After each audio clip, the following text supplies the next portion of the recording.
ചെമ്പനീർ പൂവിൻ്റെ latest episode review ആണ് പറയുന്നത്. അങ്ങനെ മഹേഷ് പറഞ്ഞതനുസരിച്ച് സച്ചി ഏതായാലും ആ ഒരു കാറൊക്കെ ഓടിച്ചു നോക്കുന്നുണ്ട്. അതിനുശേഷം സച്ചി പറയുന്നുണ്ട്, വണ്ടി ഏതായാലും നല്ല കണ്ടീഷനാണ്, വണ്ടി ഏതായാലും എനിക്ക് നല്ല ഇഷ്ടപ്പെട്ടു എന്നിങ്ങനെ പറയട്ടെ സച്ചി. ആ സമയത്ത് തന്നെ മഹേഷ് ഇങ്ങനെ ഉറക്കി വിളിച്ച് പറയുന്നുണ്ട്, അതേ വണ്ടി ഇഷ്ടപ്പെട്ടു കേട്ടോ, വണ്ടി ഓടിച്ച ആൾക്ക് വണ്ടി ഒരുപാടധികം ഇഷ്ടപ്പെട്ടു കേട്ടോ എന്നിങ്ങനെ മഹേഷ് ഉറക്കെ വിളിച്ച് പറയും. എന്നാൽ എന്തുകൊണ്ടാണ് മഹേഷ് ഇത്രമാത്രം ഉറക്കെ വിളിച്ച് പറയുന്നത് എന്നുള്ള കാരണമൊന്നും സച്ചിക്ക് അറിയില്ലല്ലോ. അതുകൊണ്ട് തന്നെ സച്ചി ഇങ്ങനെ മഹേഷിനോട് ചോദിക്കുന്നുണ്ട്, അതെന്തിനാടാ നീ ഇങ്ങനെ ഉറക്കെ വിളിച്ച് പറയുന്നത്?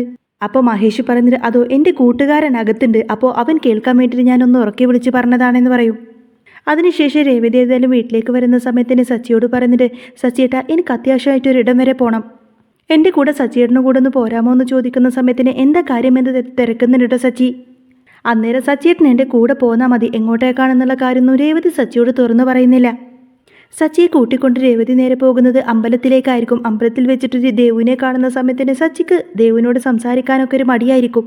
അന്ന് രേവതിയുടെ വീട്ടിലേക്ക് പോയതിനു ശേഷം സച്ചി മോശമായിട്ടല്ല അവരോട് പെരുമാറിയത്. അതിനുശേഷം ശരത്തുമായിട്ടുള്ള ആ ഒരു പ്രശ്നമൊക്കെ ഉണ്ടാക്കിയതിനു ശേഷം പിന്നീട് ഒരിക്കലും ദേവും അതുപോലെ ലക്ഷ്മമ്മയും സച്ചിയൊന്നും തമ്മിൽ കണ്ടിട്ടില്ലല്ലോ. അതുകൊണ്ട് തന്നെ അവർ രണ്ടുപേരെയും അമ്പലത്തിൽ വെച്ച് കാണുന്ന സമയത്തിന് സച്ചിക്ക് അവരോട് സംസാരിക്കാനൊക്കെ ഒരു പ്രയാസം പോലെയായിരിക്കും. അന്നേരം ലക്ഷ്മിയമ്മ തന്നെ വന്നിട്ട് സച്ചിയോട് സംസാരിക്കുന്ന സമയത്തിന് സച്ചിക്ക് അങ്ങ് വല്ലാതാവാണ്. ആ സമയത്തിന് താൻ ചെയ്ത തെറ്റിനൊക്കെ ലക്ഷ്മിയമ്മയോട് മാപ്പ് ചോദിക്കുന്നുണ്ട് സച്ചി.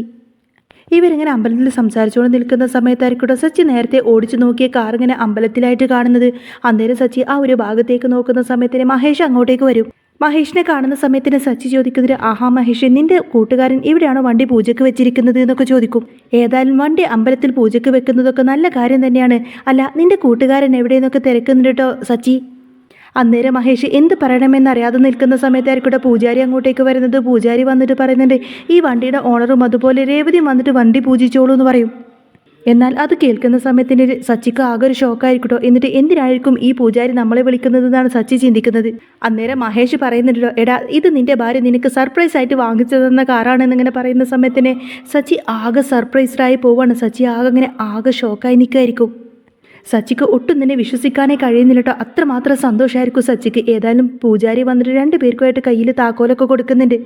ഏതായാലും സച്ചിക്ക് ഒരുപാടധികം സന്തോഷമാവുന്നുണ്ട്. മാത്രമല്ല സച്ചി വളരെയധികം സന്തോഷത്തോടു കൂടെ തന്നെ രേവതിയുടെ കൈകളൊക്കെ ഇങ്ങനെ ചേർത്ത് പിടിച്ച് നിൽക്കുന്നൊരു സീനാട്ടോ കാണിക്കുന്നത്. ഇനി ഏതായാലും ത്രില്ലിംഗ് ആയിട്ടുള്ള എപ്പിസോഡൊക്കെ തന്നെയാണ് വരാൻ പോകുന്നത്. അപ്പോൾ നിങ്ങൾക്ക് ഈ ഒരു ചാനൽ ഇഷ്ടമായി എന്നുണ്ടെങ്കിൽ എന്നും ഇതേപോലത്തെ റിവ്യൂസൊക്കെ കേൾക്കാൻ താല്പര്യമുണ്ടെങ്കിൽ തീർച്ചയായിട്ടും നിങ്ങൾ എൻ്റെ ചാനൽ സബ്സ്ക്രൈബ് ചെയ്ത് സപ്പോർട്ട് ചെയ്യാൻ മറക്കരുത്.